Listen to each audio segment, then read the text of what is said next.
Good morning आप लोगों को। तो शुरू करते हैं इंग्लिश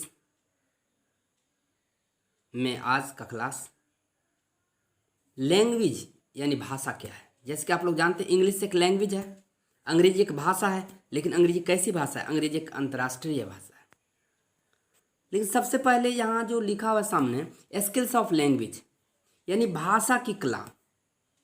भाषा सीखने के लिए क्या क्या आपको डेवलप करना होगा स्किल्स को। तो उसके लिए एक फार्मूला है LSRW। तो यहाँ लिखा गया है LSRW क्या है। LSRW क्या है? तो L for listening, S for speaking, R for reading और W फॉर राइटिंग। यानी सुनना, बोलना, पढ़ना, लिखना को ही क्या कहा जाता है शॉर्ट में? LSRW।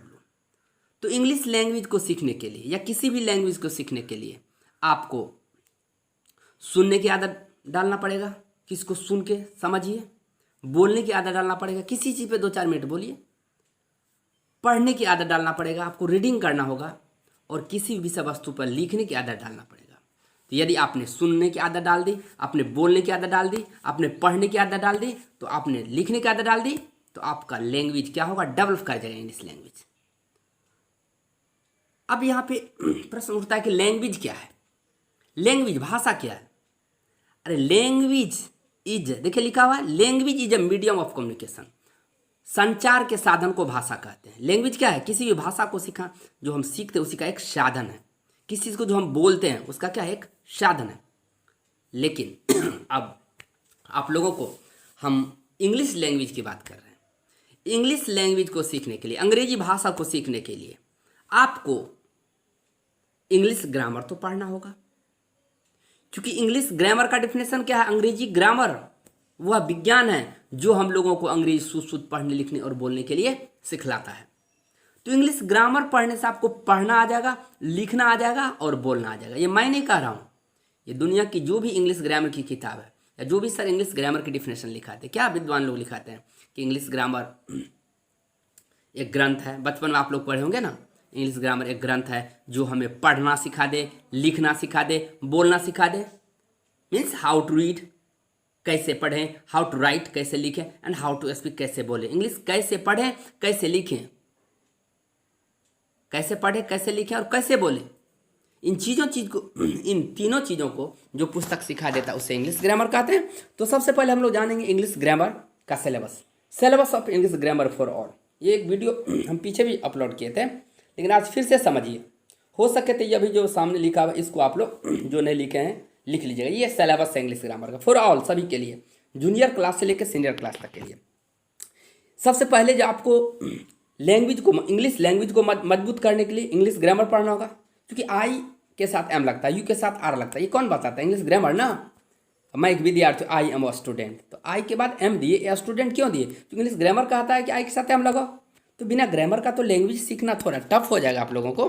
ये विदेश नहीं ना कि जहाँ अंग्रेजी लोग बोलते हैं सुन के आप सीख लीजिए। जैसे हमारे यहाँ हिंदी बोलते हैं, हिंदी का प्रचलन है, तो हिंदी बच्चे खुद सीख जाते हैं बिना हिंदी व्याकरण पढ़े हुए। लेकिन इंग्लिश चूँकि यहाँ का अपने इंडिया का लैंग्वेज नहीं है, इसलिए इसके लिए आपको ग्रामर के कुछ रूल को पढ़ने पड़ते हैं।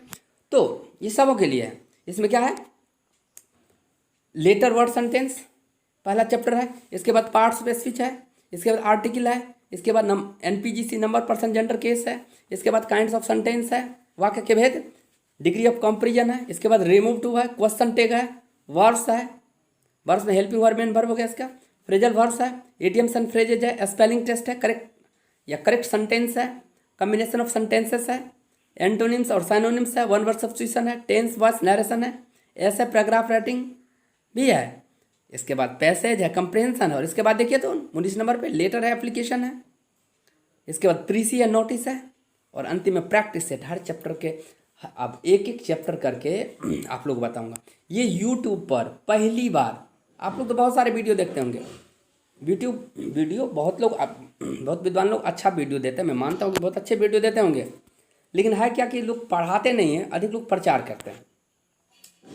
ये मैं कहूँगा तो आपको गलत नहीं लगनी चाहिए। क्योंकि मेरा कहना है किसी चीज़ को पढ़ाइए तो कम्प्लीटली पढ़ाइए ना। आपको एक ही चैप्टर पढ़ाना है, कोई पोएम ही पढ़ाना मान लो, तो एक पोएम को कम्प्लीटली पढ़ाइए, और नहीं तो बताइए ही नहीं। अब प्रचार के लिए दे देगा 5 मिनट में अंग्रेजी सीखे। नहीं, बहुत आलतू फालतू प्रचार देखते होंगे बाहर के टीचर लोग का, आलतू फालतू देगा। डू डज का प्रयोग 1 मिनट में सीखे। क्या क्या देता रहता है, हैशटैग ऊपर में देखते लिखा रहता, थंबनेल क्या क्या लगा देता है। हाँ, बस इस 50 क्वेश्चन को पढ़ें, इंटर में 90% मार्क लाएं। तेरा बाप तो लाया ही नहीं होगा, तू क्या लाएगा? अब कहूँगा मुझे डर लगता है किसी का क्या। 50 क्वेश्चन को विद्यार्थी पढ़ लेगा, 100 क्वेश्चन को पढ़ लेगा। भाई जस्ट मैं यूट्यूब खोल रहा था, एक देखा प्रचार दिया हुआ था। हाँ, इंग्लिश में 90 मार्क लाए मात्र इन ऑब्जेक्टिव को पढ़ करके। तो ये सब चीज़ फालतू चीज़ें बोलना तो नहीं चाहिए, लेकिन टीचर होने के नाता देखिए, किसी का मैं विरोध नहीं कर रहा हूँ, लेकिन as a teacher, as a god, teacher भगवान होते हैं, बच्चे उस पर विश्वास करते हैं। अब बच्चों को बेवकूफ़ बनाना अच्छी बात नहीं है, तो आप क्यों बोलते हैं? मैं बोलूँगा क्यों नहीं। हो सके मेरा बच्चा डाइवर्ट हो जाए, कोई भी बच्चे डाइवर्ट हो जाए, आपकी झूठी बनावटी बातों में पड़ जाएं, तो प्यारे बच्चे, मैं टीचर को तो सलाह नहीं दे सकता हूँ किस तरह की नौटंगी वाला पढ़ाई मत दीजिए, लेकिन आपसे आग्रह करूँगा, है कि नहीं, कि आप वो जो नौटंगी हैं 9 मिनट में इंग्लिश सीखें। बहुत सारा चीज़ देखते हैं, 9 मिनट में इंग्लिश सीखें, बोलना तो नहीं। जब फिर आज देखिए हम बाकी बात कर दिए। आश्चर्य है, ये अंग्रेजी कोई नहीं जानता, ये अंग्रेजी तेरा बाप जानता है। अब यूट्यूब, अब तो है भाई, मोबाइल में खोलते कभी। हाँ, ये अंग्रेजी भारत में कोई नहीं जानता। क्या क्या मत लगा, ये अंग्रेजी नहीं जानता। तुमको दुल्हन बोलने लिखने पढ़ने नहीं आता है, ये अंग्रेजी कोई नहीं जानता। अब भाई एज ए टीचर कोई लिख, ये अंग्रेजी कोई नहीं जानता, बस मैं जानता। इस चीज़ को पढ़ो, 90% मार्क लाओ। तुम्हारे एक चीज़ पढ़ा देने से 90% मार्क आ जाएगा विद्यार्थी को। तो बेवकूफ़ मत बनाइए जो भी लोग हैं, अब बनाना है तो बनाइए। मैं बस एज ए टीचर अपने विद्यार्थियों को सलाह दे रहा हूँ, बस, और कुछ नहीं। चलिए अब आगे देखिए, आप लोग आगे देखिए। हाँ, तो हर चैप्टर के अंत में प्रैक्टिस सेट करवाया जाएगा। तो यहाँ था लेटर एप्लीकेशन पढ़ना है, प्रीसी पढ़ना, नोटिस पढ़ना है, प्रैक्टिस सेट। अच्छा, यहाँ देखिए 1 नंबर से लेकर के 21 तक में कहीं कहीं देखिए तो डॉट लगा हुआ है। जैसे लेटर, वर्ड, सेंटेंस के ऊपर डॉट लगा हुआ है ना, बिंदा लगा हुआ है ना। तो ये जहाँ जहाँ ये बिंदु लगा हुआ है, ये डॉट लगा हुआ है जहाँ जहाँ, ये 11th 12th के विद्यार्थी के लिए ये सबसे इम्पोर्टेंट टॉपिक है। इतना से आपको 11th 12th एग्जाम में क्वेश्चन 100% दिए जाते हैं। अब बाद बाकी समझिए तो इंग्लिश ग्रामर का सिलेबस है, इसमें कहीं से दिया जा सकता है, लेकिन जो स्टार पॉइंट जिसमें लगा हुआ है बिंदु, 11th 12th मैट्रिक और 11th 12th के विद्यार्थी विशेष ध्यान दे देंगे। अब बाद बाकी सिलेबस में तो ये आता है ग्रामर में, लेकिन इसमें जो है 14 नंबर टॉपिक एंटोसाइनो, 15 वन वर्ड सब्स्टिट्यूशन, जो भी चीज़ हैं ये खास करके कंपटीशन सब में पूछे जाते हैं। लेकिन मैं कहूँगा कि जो सिलेबस में उसको तमाम चीज़ों को आप लोग पढ़िए। इसमें आपको 1 नंबर से लेकर के, और यहाँ था ना 1 नंबर से लेकर 16 टेंस वॉइस नरेशन तक ऑब्जेक्टिव क्वेश्चन रहते हैं। अब बाद में के 17 18 19 जो है ये लिखने वाला क्वेश्चन है, ऐसे पैसेज, लेटर, प्रीसी वगैरह। चलिए, तो आप लोग गुमराह मत होइए, किसी के बहकावे में मत आइए, हाँ, दिग्भ्रांत मत होइए। बस हम जो मेहनत कर रहे हैं, या हमारे जैसे बहुत सारे गुरुदेव लोग मेहनत कर रहे हैं, बहुत अच्छे अच्छे टीचर हैं अपने शहर में भी और अपने राज्य में भी, अपने देश में भी। हाँ, विद्यार्थी को बहुत अच्छे गाइड करते हैं। बहुत सारे शिक्षक हैं जो चाहते हैं बच्चे अच्छे मार्क लाएं, और जो चाहते हैं अच्छे मार्क लाएं वो इस तरह की डिंग फॉल नहीं देते हैं। एक चैप्टर को तो कभी कंप्लीटली पढ़ाएगा नहीं, और बच्चे क्या होता है, वो कच्चा नहीं होता, कच्चा जैसे कोई वृक्ष होता है ना, कोई कच्चा कहो, जैसे नया नवेली जो होता है, बस एक बार हवा आएगा और आंधी में उसे क्या करेगा, उस गाछी को तोड़ देगा, वृक्ष को तोड़ देगा। तो बच्चे को उतने दिमाग नहीं होते हैं। अब बच्चों को हम कहेंगे पढ़ो, ये आज का ये क्लास पढ़ लो, इंग्लिश क्या है, और तुम बिहार बोर्ड में टॉप कर जाओ। बिहार बोर्ड में टॉप करने के लिए ऑल सब्जेक्ट को आपको मन से पढ़ना होगा, चाहे मैथ हो, फिजिक्स हो, केमिस्ट्री हो, बायोलॉजी हो, सिविक, जो भी आप आर्ट्स साइंस कॉमर्स में रखें, सबको पढ़िए। और ये दिमाग से निकाल दीजिए कि कोई भी, चूँकि हम जान रहे हैं, खास करके बिहार बोर्ड के विद्यार्थी भ्रमित हो जाते हैं। मेरा ही नहीं, आप ये जो सेलेक्टेड क्वेश्चन, अलेक्टेड क्वेश्चन, ये सजेशन सबके पीछे मत पढ़िए। नहीं, अब किसी ने तो सर देखिए यूट्यूब पर दिया हुआ था, ये 50 क्वेश्चन को विद्यार्थी क्वेश्चन करता है, मिलता है तो फोन करता, सर ये 50 क्वेश्चन देखे दिया हुआ, ये पढ़ लो तो 90% मार्क लाओ। भाई तुम्हें गुमराह किया जा रहा है अपने सब्सक्राइबर को पुराने के लिए। उसका ये धंधा है। ऐसा वीडियो कभी नहीं देखो जो इस तरह की बातें करता है कि नहीं, बिल्कुल मत देखो। चलिए आगे आप लोग ध्यान से देखें, क्योंकि गलत गाइडलाइन से अगर आप का ज़िंदगी बर्बाद हो जाता है, कल आप फेल हो जाओगे, तब तो आपका 1 साल समय जाएगा ना, आपका 1 साल समय जाएगा। कुछ गार्जियन लोग सुन रहे होंगे, अभी से 1 साल समय जाएगा बच्चों का, लेकिन अभी 5-10 मिनट का मेरा लेक्चर सुन लीजिएगा तो कम से कम सचेत तो हो जाइएगा, गुमराह तो नहीं होइएगा। तो चलिए शुरू करते हैं। इंग्लिश एकदम जीरो से शुरू किया हूँ, जीरो से शुरू किया हूँ और जूनियर क्लास तक के से लेकर सीनियर क्लास तक के विद्यार्थियों के लिए, जूनियर से लेकर सीनियर क्लास तक के विद्यार्थियों के लिए। सबसे पहला सवाल, चूंकि अब इंग्लिश ग्रामर जीरो से आप लोगों को मैं पढ़ाना शुरू करूंगा, एकदम बेसिक से स्टार्ट किए हैं। तो सबसे पहला चीज़ है इंग्लिश क्या है। इंग्लिश क्या है? एक लैंग्वेज है, इंग्लिश एक भाषा है। जैसे संस्कृत एक भाषा है, उर्दू एक भाषा है, उसी तरह से इंग्लिश एक भाषा है। लेकिन इंग्लिश कैसी भाषा है? ये पूरी दुनिया में ना पढ़ा लिखा और बोला जाता है, तो एक अंतर्राष्ट्रीय भाषा है। इंग्लिश क्या है? तो देखिए फर्स्ट स्टार में इसकी पहली परिभाषा लिखा है। इंग्लिश क्या है? It is an international language. यह एक अंतर्राष्ट्रीय भाषा है। पहली डेफिनेशन क्या है? It is an international language, एक अंतर्राष्ट्रीय भाषा है। सेकेंड डेफिनेशन इसका देखिए, it is also a global language. It is also a global language. यह एक विश्वव्यापी भाषा भी है। एक ही चीज हुआ, it is also a global language, यह एक विश्वव्यापी भाषा भी है। It is very important for our personality development. It is very important, यह बहुत ही महत्वपूर्ण है। फॉर के लिए, किसके लिए? आवर, हम लोगों के पर्सनैलिटी डेवलपमेंट, व्यक्तित्व के विकास के लिए। अंग्रेजी हम लोगों के व्यक्तित्व के विकास के लिए क्या है? बहुत ही आवश्यक चीज़ है। और बहुत सारे डेफिनेशन इंग्लिश का डेफिनेशन तो पहला क्या है? English is an international language. दूसरा क्या है? It is a global language. और तीसरा, it is very important for our personality development. तो ये क्या है? एक इंग्लिश क्या है? एक लैंग्वेज है और एक अंतर्राष्ट्रीय इंटरनेशनल लैंग्वेज है। इसलिए कहते हैं English is international language. English एक अंतर्राष्ट्रीय भाषा है, यह एक अंतर्राष्ट्रीय भाषा है। बहुत सारे definition. English is a common language, अंग्रेजी एक सामान्य भाषा है।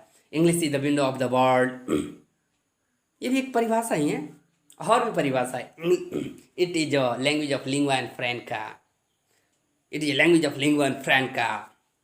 It is friendship language.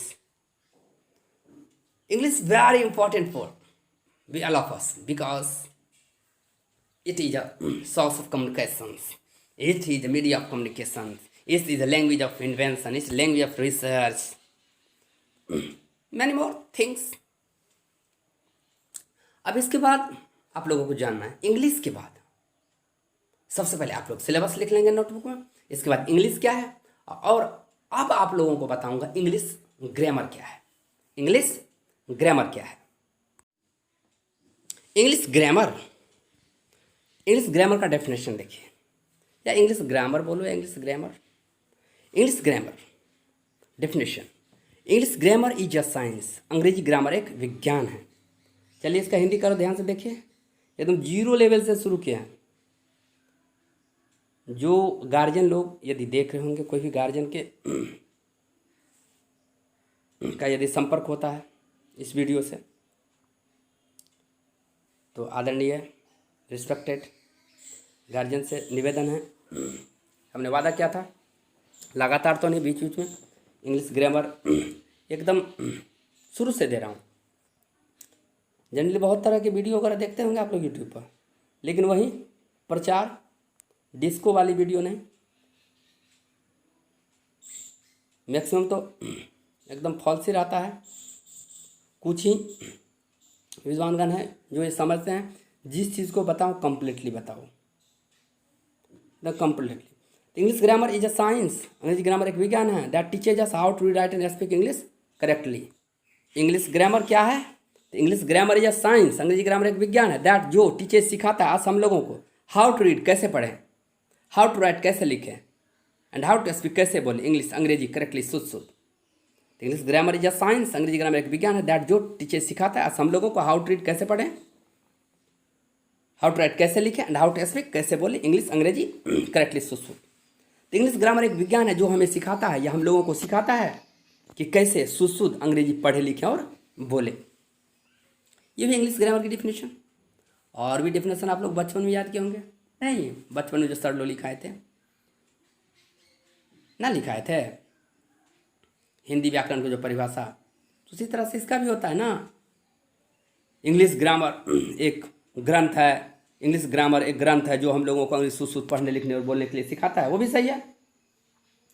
चलिए अब आगे देखते हैं kinds of English grammar. Kinds of English grammar, there are 5 kinds of English grammar. अंग्रेजी ग्रामर के 5 भेद होते हैं। पहला क्या, ऑर्थोग्राफी वर्ण विचार। दूसरा क्या, एटिमोलॉजी शब्द विचार। तीसरा क्या, सिंटैक्स वाक्य विचार। चौथा क्या, पंक्चुएशन चिन्ह विचार। पांचवा क्या, परसोडी छंद विचार।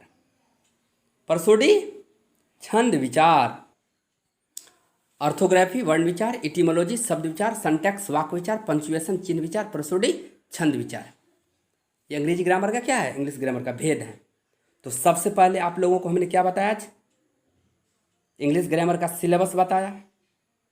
फिर आप लोगों को एक नया चीज़ बताया आज, LSRW क्या है। उसके बाद आप लोगों को पीछे बताया इंग्लिश क्या है। सबसे पहले देखिए इंग्लिश क्या है, तब बताया इंग्लिश ग्रामर क्या है, फिर इंग्लिश ग्रामर के भेद, फिर बीच में बताया भाषा क्या है, लैंग्वेज क्या है। तो पीछे बहुत कुछ बताया हूँ। तो इंग्लिश ग्रामर के 5 भेद होते हैं, वर्ण विचार, शब्द विचार, वाक्य विचार, चिन्ह विचार और छंद विचार। इसे इंग्लिश हिंदी में याद कर लीजिएगा।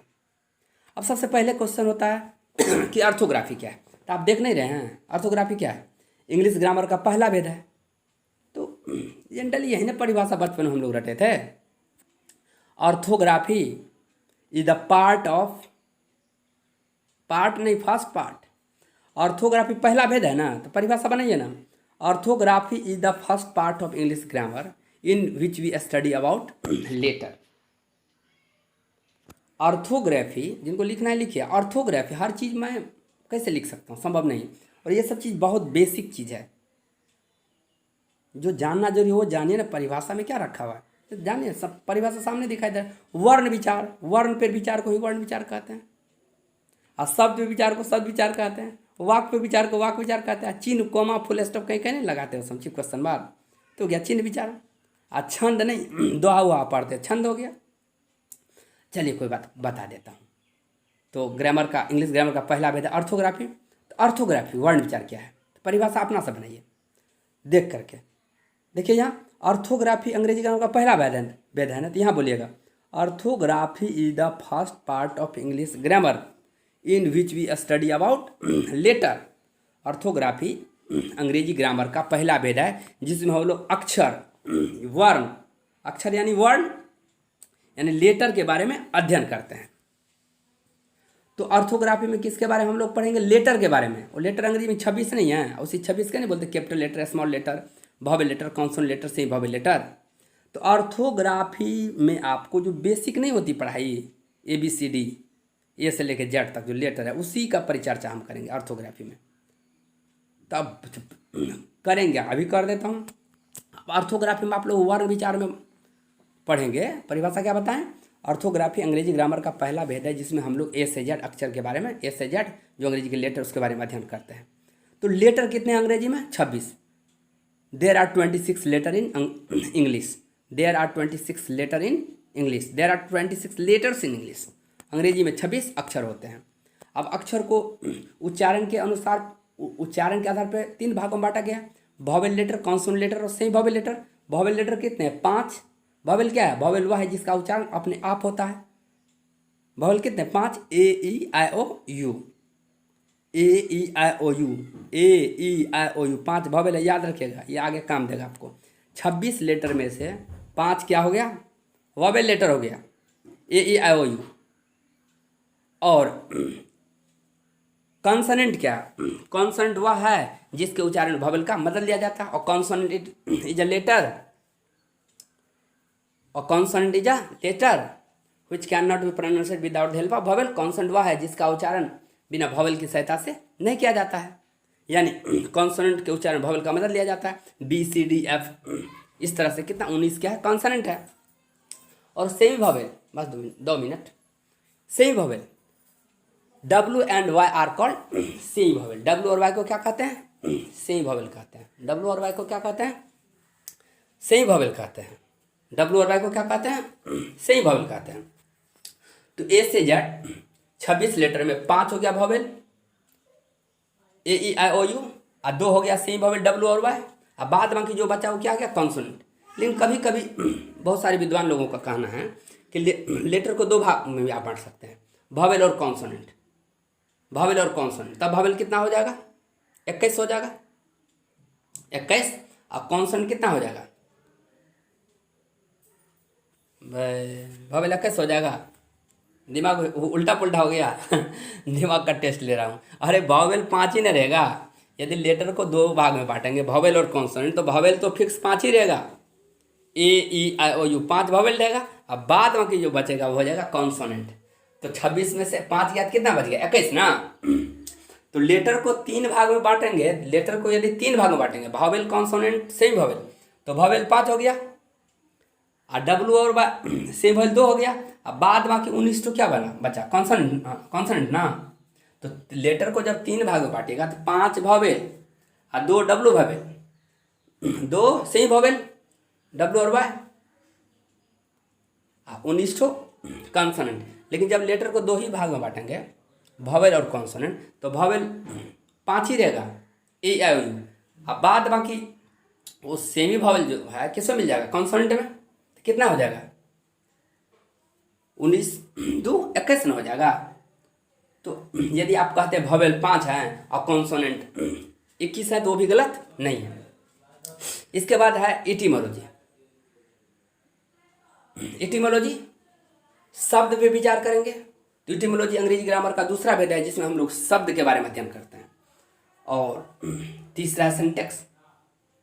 परिभाषा बहुत सारा है, वो बनावटी परिभाषा किताबों में लाखों लिखी हो, किताबों को छोड़िए ना, अपनी परिभाषा बने। सिंटेक्स वाक्य विचार। तो सिंटेक्स वाक्य विचार, सिंटेक्स क्या? Syntax is the third part of English grammar. Syntax अंग्रेजी ग्रामर का तीसरा भेद है, जिसमें हम लोग वाक्य के बारे में अध्ययन करते हैं, वाक्य बनाने के नियमों के बारे में अध्ययन करते हैं। वाक्य बनने के कुछ खास नियम हैं जिनको हम लोग देखते हैं, पढ़ते हैं, समझते हैं। पंचुएशन चिन्ह विचार, कहाँ कोमा लगेगा, तो अंग्रेजी ग्रामर के चौथा भेद है, जिसमें हम लोग भिन्न भिन्न प्रकार के चिन्ह के बारे में पढ़ाई करते हैं। जैसे चिन्ह कोमा, कहीं क्वेश्चन मार्क, कहीं फुल स्टॉप, कहीं सेमीकोलन, कहाँ लगता है चिन्ह विचार पढ़ेंगे। अब प्रोसोडी छंद विचार, जनरली इसकी पढ़ाई नहीं होती है, आप लोगों को नहीं पढ़ना। ये जो BA MA इंग्लिश से करते हैं, हायर क्लास यदि इंग्लिश से आप करेंगे MA वगैरह, तो वहाँ पढ़ाई होती है इसकी। इसमें फोनेटिक्स वगैरह पढ़ाई होती है। तो बस इतना याद रखना है कि इंग्लिश ग्रामर के 5 भेद हैं: ऑर्थोग्राफी, एटिमोलॉजी, सिंटैक्स, पंचुएशन और प्रोसोडी।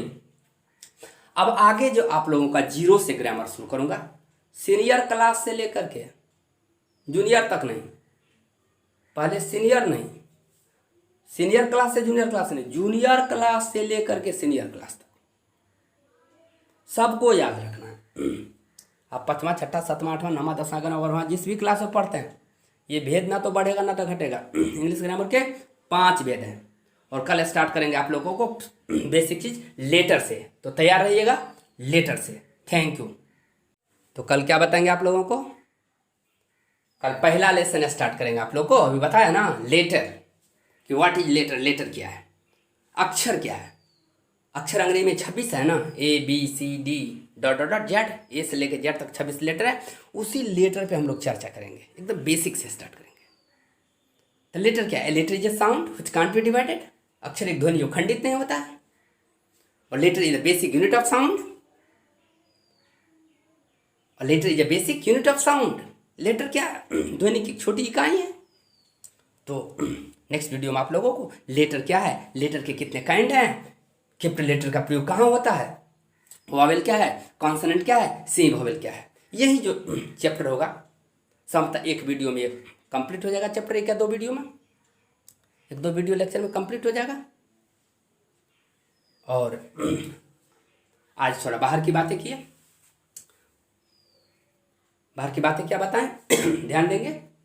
जो खास करके जूनियर स्टूडेंट मुझसे जुड़े हुए हैं, आलतू फालतू चीज़ों पे ध्यान मत दीजिए, आप अपने कोर्स को पढ़ाई कीजिए और आप वैसे टीचर से जुड़े जो आपको अच्छी चीज़ बताते हो। वैसे आप लोग समझदार खुद ही हैं, ऐसा नहीं मैं दावा करूँ मैं एक अच्छा शिक्षक हूँ, बस मेरा यही आग्रह है कि कोई चीज़ पढ़िए तो कंप्लीटली पढ़िए। हाँ, ये सब अच्छी बातें नहीं है कि बस इसको पढ़ लो फर्स्ट डिवीजन कर जाओ, हर चीज़ को पढ़ना। और जो अभी तक हमारे चैनल को सब्सक्राइब नहीं किया, लाइक नहीं किए हैं, प्लीज़ कर दीजिए, विलम्ब मत कीजिए। Thank you. तो फिर से आप लोगों को मेरे तन मेरे मन से धन्यवाद, बहुत बहुत धन्यवाद कि आपने बहुत कम समय में मुझे बहुत सपोर्ट किया है। जीरो से हीरो मुझे बनाने में आप लोग लगे हुए हैं और आप लोग भी अंग्रेजी को बेहतर कर रहे हैं। तो फिर मिलते हैं अगले वीडियो में एक नई उम्मीद के साथ। Thank you.